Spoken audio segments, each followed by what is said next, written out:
आप क्यों मेहंदी लगा रही हैं? मैं वो माँ जी, आप बताइए ना, मैं इसे मेहंदी क्यों लगा रही थी?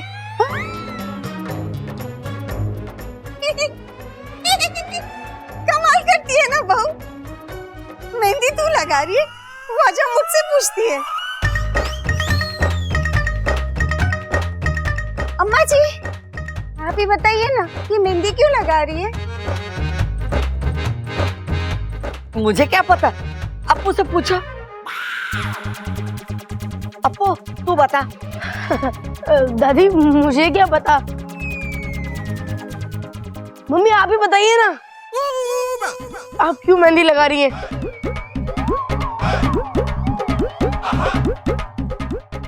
अरे भाभी, अब इतना सोच क्यों रही है? तो सच है, बोल दीजिए इसे। देवर जी, हाँ हाँ भाभी, सच बोलिए इसे। ये शगुन की मेहंदी है, बड़ों का आशीर्वाद है ये। घर की बड़ी बहू घर की बेटी को मेहंदी लगाती है, ये इस घर की रीत है। अच्छा भाभी, अच्छा आपने बोल दिया, मैं यही बोलने वाली थी। अच्छा भाभी, आपने शगुन को निकाल लिया ना? लाइए, बाकी की मेहंदी मैं निकालता हूँ। लीजिए। क्यों, दीदी लगा रही है ना? अरे अच्छा, भाभी को खुद भी तो मेहंदी लगवानी है, काम बहुत ज्यादा है, वक्त कम है। लाओ हाथ दो। लेकिन आपको ठीक है, तुम्हें मेरे हाथों से मेहंदी नहीं लगानी है ना, मत लगाओ, मैं किसी और को बोल देता हूँ। और वैसे भी तुम दुल्हन थोड़ी ना हो, तुम्हें कोई भी मेहंदी लगाए क्या फर्क पड़ता है? सच कहा आपने, आजकल आपको किसी बात का कोई फर्क नहीं पड़ता। मुझे ना मेहंदी लगवानी ही नहीं है।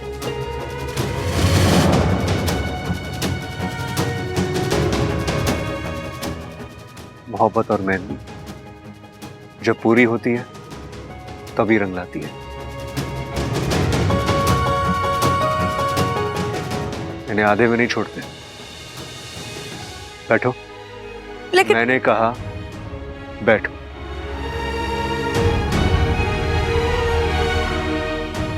अब्बल जी, आप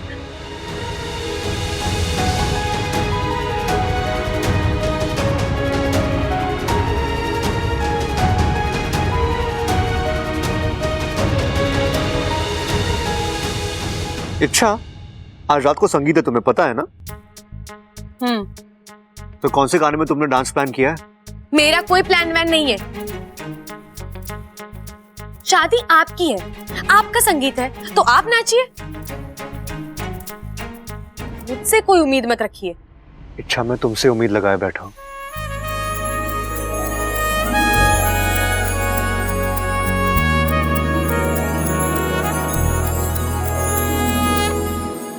मेरा मतलब है कि इच्छा, तुम जैसे नाचती हो ना, वैसा कोई नहीं नाचता। और यकीन मानो, जब तुम नाचोगी ना, तभी मेरी संगीत की शान बढ़ेगी। तो तुम्हें नाचना ही होगा। अच्छा प्लीज।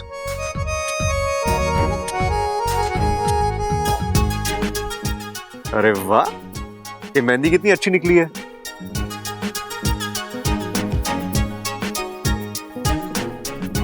अरे कम से कम थैंक यू तो बोलो। Thank you. Good good. क्या टाइम पर एंट्री मारी है देवर जी, वरना आज तो पोल ही खुल गई थी। नहीं भाभी, अब की बार नहीं, अब की बार वही होगा जो मैं चाहूंगा। लेकिन देवर जी, एक प्रॉब्लम हो गई है। क्या? मैं मेहंदी में आपका नाम नहीं लिख पाई।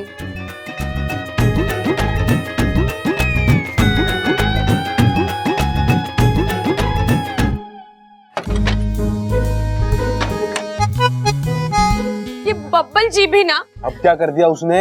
मेहंदी लगा दी मेरे हाथों में। बस इतनी सी बात, इस पर इतना क्यों भड़क रही हो तुम? इतनी सी बात? ये इतनी सी बात है वाकू? लगता है बब्बल जी के दिमाग की तरह ना तेरा फन भी काम नहीं कर रहा। शादी किसी और के साथ कर रहे, मेहंदी किसी और के हाथ में रचा रहे। देख देख उनकी कलाकारी। कलाकारी दिखाने को उन्हें इच्छा का हाथ चाहिए, लेकिन जब यही हाथ जिंदगी भर के लिए थामने को कहो तो नहीं, वो उन्हें नहीं करना। मुझे नहीं रखनी है मेहंदी मेहंदी।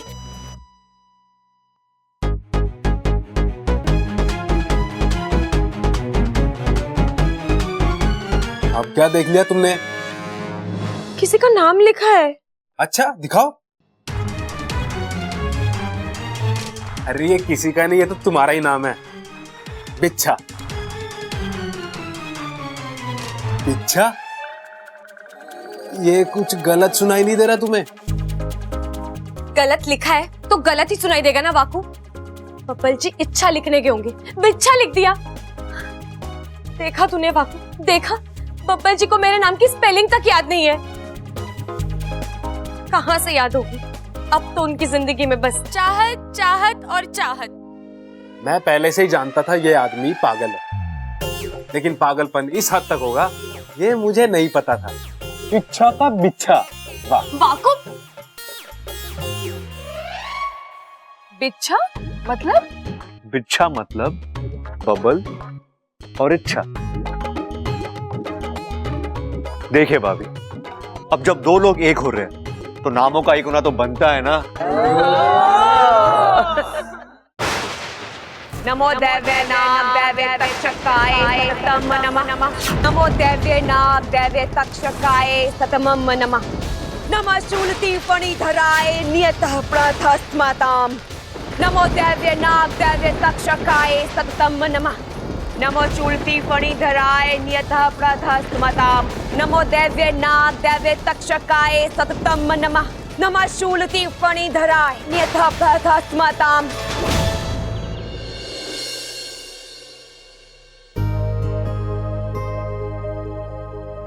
जी शुक्रिया, बहुत अच्छी मेहंदी लगाई है आपने। Thank you. ओहो, इतना गहरा रंग। जी जान से प्यार करने वाला पति मिलेगा तुझे। अच्छा ये ले, ये सिंदूर है। ये सिंदूर देवर जी अपनी दुल्हन की मांग में भरेंगे। लेकिन आप ये मुझे क्यों दे रही हैं? एक छोटा सा काम था तुझसे, इसे लेकर तुझे देवी के मंदिर जाना है। थोड़ा सा सिंदूर भगवान के चरणों में चढ़ाना है और देवर जी की सुखी गृहस्थी के लिए प्रार्थना करनी है। लेकिन ये सब मैं क्यों करूं? अब मेरा मतलब है आपको उस लड़की को भेजना चाहिए ना जो बब्बल जी के साथ। इसलिए तो तुझे भेज रही हूँ।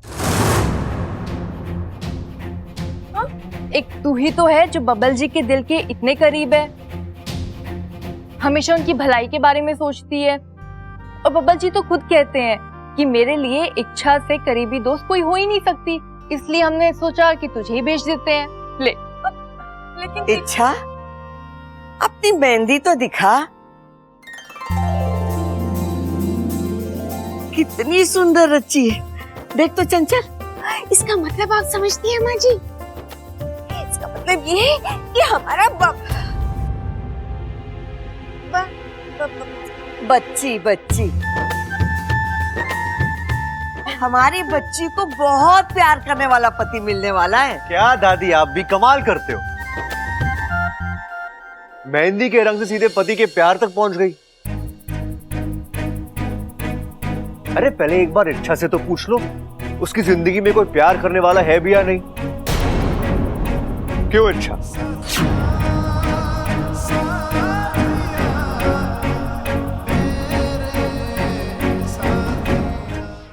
देखा, फिलहाल तो कोई नहीं है, और आगे चलकर जो भी आएगा पता नहीं वो प्यार करने वाला होगा या घुसैन होगा। चलो प्यार करने वाला हुआ भी तो पता नहीं वो अपने प्यार को अच्छे से जता पाएगा भी या नहीं। बब्बल जी, आप कितना सोचते हैं ना मेरे बारे में। मेरे साथ जो होना होगा मैं देख लूंगी। चलो चलो अम्मा जी, बहुत काम है, चलो चलो। इच्छा, मंदिर से जल्दी वापस आ जाना। हाँ चल ममता। अरे एक मिनट रुको तो सही। जिस मेहंदी की इतनी चर्चा हो रही है उसे एक बार देख तो लो। बब्बल जी मेरा हाथ छोड़िए। अरे रुको तो। बब्बल जी आपको शर्म नहीं आती है? आपकी शादी किसी और के साथ होने जा रही है और आप खुलेआम मेरा हाथ पकड़कर। दोस्त हो तुम मेरी, हाथ तो क्या पूरी की पूरी इच्छा को गोद में उठा के ले जा सकता हूँ मैं। काश आपको पता होता दोस्ती कहाँ खत्म होती है और प्यार कहाँ शुरू होता है। आपकी चाहत ने भी आपके नाम की मेहंदी लगाई होगी ना, जाकर वो देखिए।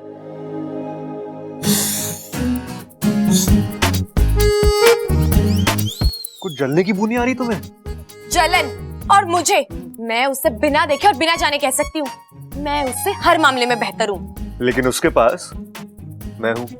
हाँ तो मैं क्या करूँ? आपकी पसंद सही नहीं है, ये मेरी प्रॉब्लम नहीं है। आपकी आंखें चुंदिया गई हैं, संतरे का रस पड़ गया आपकी आंखों में, सबको प्यार दिखाई नहीं देता। नहीं अच्छा, ऐसी बात नहीं है। मैंने बहुत जांच परख कर चाहत को हाँ बोला है। सब जानती हूँ मैं। क्या जानती हो तुम? आप क्या कर रहे हैं, क्यों कर रहे हैं? आपने जो मेरे हाथ पर मेरा नाम लिखा है आपको वो देखना है ना। लेकिन सॉरी, आप यहाँ भी मात खा गए।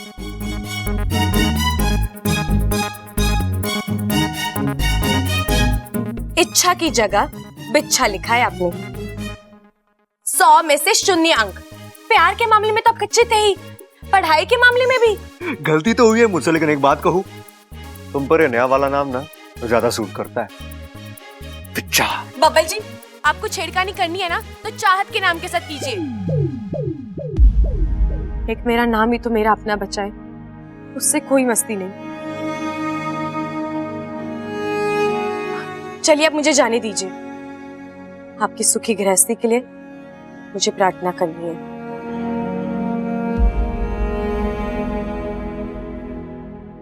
अच्छे से प्रार्थना करना। इच्छा, सॉरी बिच्छा।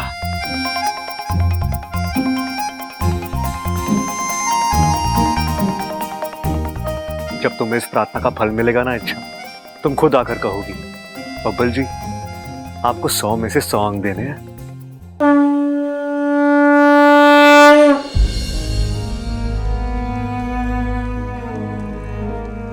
हे नागों में देव, हमेशा मेरे साथ ही ऐसा क्यों होता है? जिसके साथ शादी करने के सपने सजाए थे, आज उसी की सुखी गृहस्थी के लिए प्रार्थना करके आ रही हूँ मैं।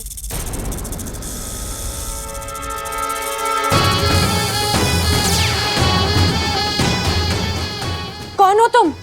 रसल नाम है मेरा। आपसे कुछ जरूरी बातें करनी थी। किस बारे में? विशैलगढ़ की महारानी विष्णैनी के बारे में। लेकिन तुम हो कौन? एक जमाने में नागिस्तान का वासी था, लेकिन दुर्भाग्यवश विशैलगढ़ के नागों के हाथों में पड़ गया। सालों कैदी बना रहा, आज बहुत मुश्किल से छूटा हूँ। जैसे ही मुक्त हुआ मुझे संकट का आभास हुआ और मैं तुरंत आपके पास चला आया। विष्णैनी तपस्या कर रही है। कैसी तपस्या? नागशूल पाने की तपस्या। आज वो तपस्या के आखिरी पड़ाव पर आ पहुंची है। अगर विष्णैनी की इस तपस्या को अभी नहीं तोड़ा गया तो वो नागशूल हासिल कर लेगी, और नागशूल हासिल करने का मतलब आप अच्छी तरह जानती हैं। नागशूल दुनिया का सबसे प्रभावशाली शस्त्र है, अगर वो गलत हाथों में पड़ गया तो सब कुछ खत्म हो जाएगा।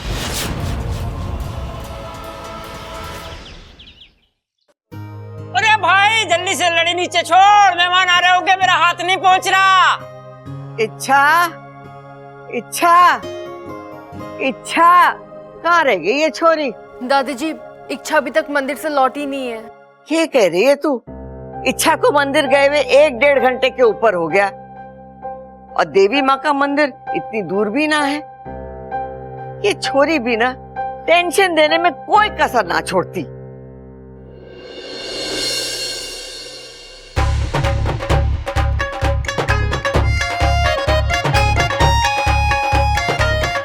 दादी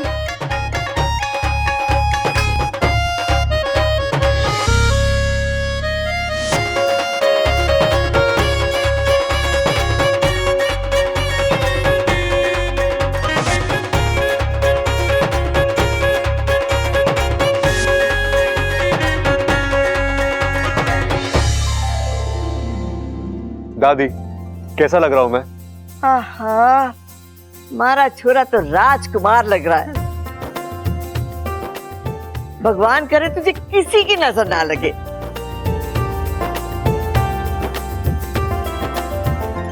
जी, मैं काजल का टीका लगा दूं? हाँ हाँ लगा दे, लेकिन एक ही लगाना, वो भी कान के पीछे लगाना। चाचू चाचू, वो लोग आ गए। ऐसे नहीं कहते बेटा, ऐसे कहो, ऐसे बोलो।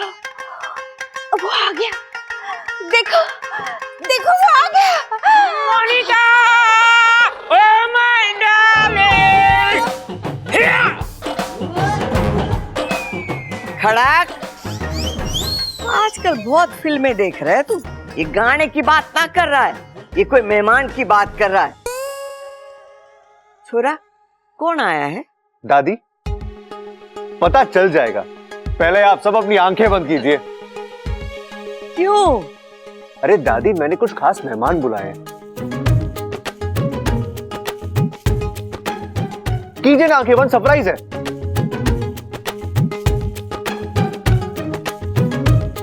भैया अपनी आंखें बंद करो। खोलना मत। हाँ हाँ नहीं खोलेंगे।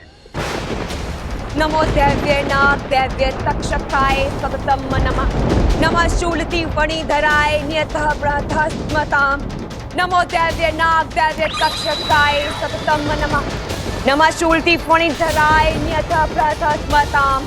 नमो दैव्य नाग दैव्य तक्षकाय सततम नमः। नमः शूलति फणिधराय नियतः ब्रह्मस्मताम्। नमो दैव्य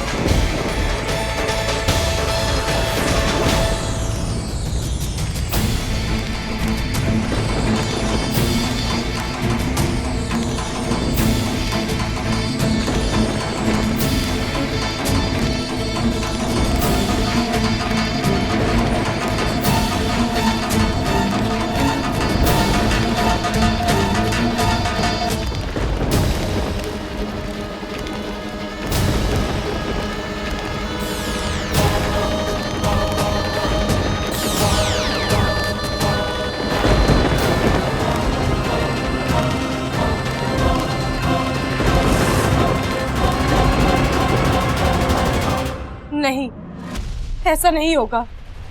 बुराई के हाथों अच्छाई नहीं मर सकती। तो जाओ, रोको उसे, तोड़ दो उसकी तपस्या। नहीं, अब सिर्फ उसकी तपस्या नहीं टूटेगी, अब फैसला होगा। विष्णुनैनी ने हमेशा नागिस्तान को खत्म करने की चाहत की है। अब उसकी ये चाहत उसी के साथ खत्म होगी। अब या तो वो बचेगी या इच्छा बचेगी। इच्छा, कहाँ हो तुम जहां कहीं भी हो, महसूस करो अपनी मौत को। अब हमारे हाथों में नागशूल है, दुनिया का वो हथियार जिसका कोई तोड़ नहीं। अब तुम्हें हमारे हाथों मरने से कोई भी नहीं रोक सकता, कोई भी नहीं।